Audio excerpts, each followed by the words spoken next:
सबसे पहले अपने सभी श्रोताओं को प्यार भरा नमस्कार।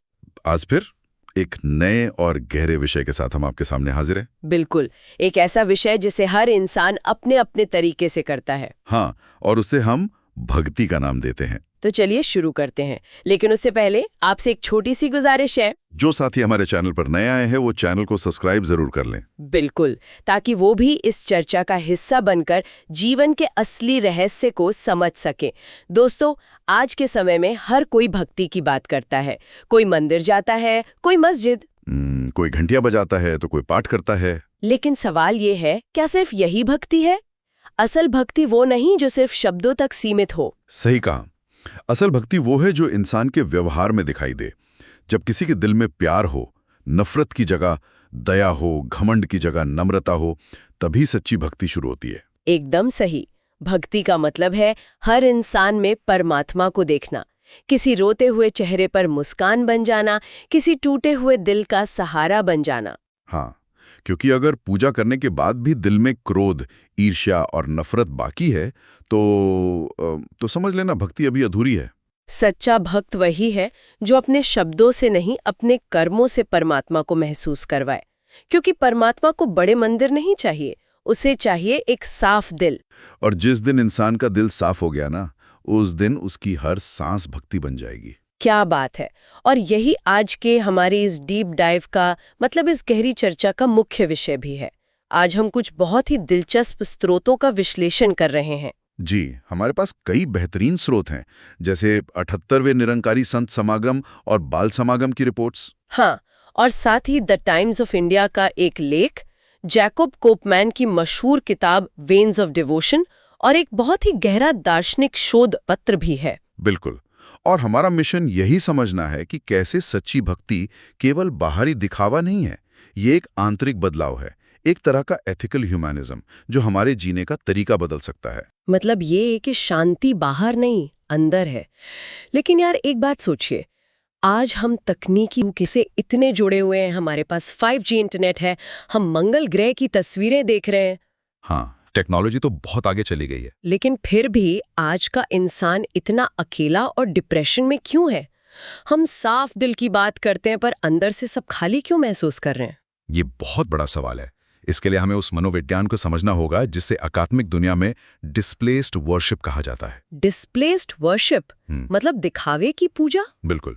वो जो दार्शनिक शोध पत्र है ना, हाँ। उसमें इसका बहुत गहराई से विश्लेषण किया गया है। देखिए, उपनिषदों में ईश्वर को अंतर्यामी कहा गया है। अंतर्यामी मतलब जो हमारे भीतर है। हाँ, भीतर निवास करने वाला साक्षी, वो जो हमारी नीयत जानता है। लेकिन आज हमारी दिक्कत क्या है? हम उस अंतर्यामी के लिए नहीं जी रहे हैं। तो हम किसके लिए जी रहे? हम समाज रूपी ऑडियंस के लिए जी रहे हैं। जब हमारी प्रार्थनाएं, हमारे दान सिर्फ इसलिए होते हैं ताकि लोग हमारी तारीफ करें, तो वो भक्ति नहीं रहती। वो एक परफॉर्मेंस बन जाती है। बिल्कुल सही, एक नाटक। और सच्ची भक्ति तो आत्मनिरीक्षण से शुरू होती है। ये परफॉर्मेंस वाली बात मुझे बहुत सटीक लगी। मैंने कहीं एक कहानी पढ़ी थी और वो आज के इंसान पर बिल्कुल फिट बैठती है। अच्छा, कौन सी कहानी? वो एक आदमी होता है ना जिसकी चाबी घर के अंधेरे कमरे में खो जाती है, लेकिन वो उसे बाहर सड़क के खंबे की रोशनी में ढूंढ रहा होता है। अरे हाँ, ये तो बहुत मशहूर उदाहरण है। जब कोई उससे पूछता है कि भाई चाबी जब अंदर खोई है तो बाहर क्यों ढूंढ रहे हो, तो वो कहता है क्योंकि अंदर तो बहुत अंधेरा है। क्या बात है, यही तो हमारी असली समस्या है ना? शांति हमारे भीतर है, लेकिन हम उसे मॉल्स की चकाचौंध में या सोशल मीडिया पर ढूंढ रहे हैं। मतलब पानी में रहते में भी मछली प्यासी है। एकदम सही उपमा दिया आपने। हम अपने ही भीतर जाने से डरते हैं क्योंकि भीतर जाने का मतलब है अपने अहंकार का सामना करना। लेकिन देखिए, आत्मनिरीक्षण की बात सुनने में तो बहुत अच्छी लगती है, पर मैं थोड़ा व्यवहारिक होना चाहती हूँ यहाँ। हाँ बिल्कुल, पूछें। जो इंसान सुबह उठकर बस में धक्के खाकर ऑफिस जा रहा है, दिन भर तनाव झेल रहा है, अगर वो अपने भीतर झांकेगा तो उसे शांति कहाँ मिलेगी? उसे तो एक उबलता हुआ गुस्सा मिलेगा। ये बहुत ही जमीनी सवाल है। ये जो उबलता हुआ गुस्सा या फ्रस्ट्रेशन है, असल में ऊर्जा तो वही है ना? तो इस अनियंत्रित ऊर्जा को सही दिशा कैसे दें? इसका जवाब द टाइम्स ऑफ इंडिया के उस लेख में बहुत ही वैज्ञानिक तरीके से दिया गया है। उसमें उबलते पानी का एक उदाहरण है। उबलते पानी का? वो कैसे? सोचिए, आपको पानी उबालना है। आपको 3 चीजों की जरूरत होती है: आग, पानी और एक बर्तन। ठीक है, आग, पानी और बर्तन। अब अगर आप पानी को सीधे आग पर डाल देंगे तो क्या होगा? पानी भाप बन जाएगा या आग बुझ जाएगी? हाँ। पानी टिकेगा ही नहीं। बिल्कुल। पानी आग पर तभी टिक सकता है जब वो किसी बर्तन में हो। हमारी जिंदगी में जो फ्रस्ट्रेशन है वो इसलिए है क्योंकि हमारे पास ऊर्जा तो है पर बर्तन नहीं है। तो ये बर्तन क्या है हमारी जिंदगी में? लेख समझाता है कि एक सच्चा गुरु ही वो बर्तन होता है, वो माध्यम होता है। ओहो, मतलब गुरु सिर्फ कोई व्यक्ति नहीं बल्कि एक फ्रेमवर्क है। एकदम सही। गुरु केवल शारीरिक सत्ता नहीं है, वो एक एंकर है। 78वें निरंकारी संसागम में आत्म मंथन पर इतना जोर इसीलिए दिया गया था क्योंकि आत्ममंथन तभी सुरक्षित है जब गुरु का ज्ञान हो। हाँ, मैं एक और उदाहरण देता हूँ। जैसे कोई बच्चा मेले में जाता है, जब तक उसने अपने पिता की उंगली पकड़ी हुई है तब तक वो मेला बहुत मजेदार लगता है। लेकिन जैसे ही उंगली छूटती है वही रंग बिरंगा मेला डरावना हो जाता है। बिल्कुल, वो उंगली ही गुरु का मार्गदर्शन है। अगर आज की भाषा में कहूँ तो मान लीजिए आपके कंप्यूटर की हार्ड ड्राइव में वायरस आ गया है। तो सिस्टम क्रैश होगा बार बार। जी, आप कितने भी नए सॉफ्टवेयर डाल लें कुछ नहीं होगा, आपको पूरी हार्ड ड्राइव फॉर्मेट करनी पड़ेगी। अच्छा, तो गुरु का ज्ञान उस नए ऑपरेटिंग सिस्टम की तरह है जो हमारे अहंकार की करप्ट फाइलों को फॉर्मेट कर देता है। क्या बात है, बिल्कुल यही बात है। जब अहंकार शून्य होता है तब हम हर इंसान में ईश्वर को देख पाते हैं। ये हार्ड ड्राइव को फॉर्मेट करने वाली बात मुझे बहुत पसंद आई। लेकिन चलिए अब मैं उस शोध की तरफ आती हूँ जिसने मुझे सच में चौंका दिया। आप जैकब कोपमैन की किताब वेन्स ऑफ डिवोशन की बात कर रही हैं? हाँ, हम कहते हैं कि नर सेवा ही नारायण सेवा है।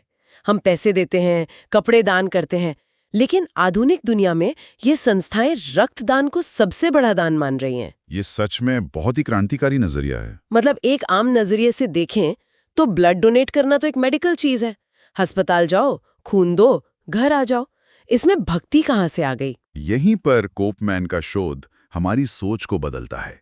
उन्होंने इन आध्यात्मिक रक्तदाताओं को समझने के लिए एक शब्द गढ़ा है, विस्कस लव। विस्कस लव मतलब? गाढ़ा प्यार। जी। उनके शोध के अनुसार ये भक्त अपने खून को सिर्फ लाल रंग का बायोलॉजिकल लिक्विड नहीं मानते। तो वे उसे क्या मानते हैं? वे मानते हैं कि उस खून के हर एक कतरे में उनका प्यार और उनके आध्यात्मिक गुण मौजूद हैं। Oh my God. हाँ, विज्ञान कहता है खून ऑक्सीजन ले जाता है, पर ये भक्त मानते हैं कि जब उनका खून किसी अनजान मरीज को चढ़ाया जाता है तो वो मरीज सिर्फ शारीरिक रूप से ठीक नहीं होता, बल्कि उस खून के जरिए भक्त का प्रेम भी उसमें चला जाता है। मतलब उसका नैतिक रूप से भी बदलाव होता है।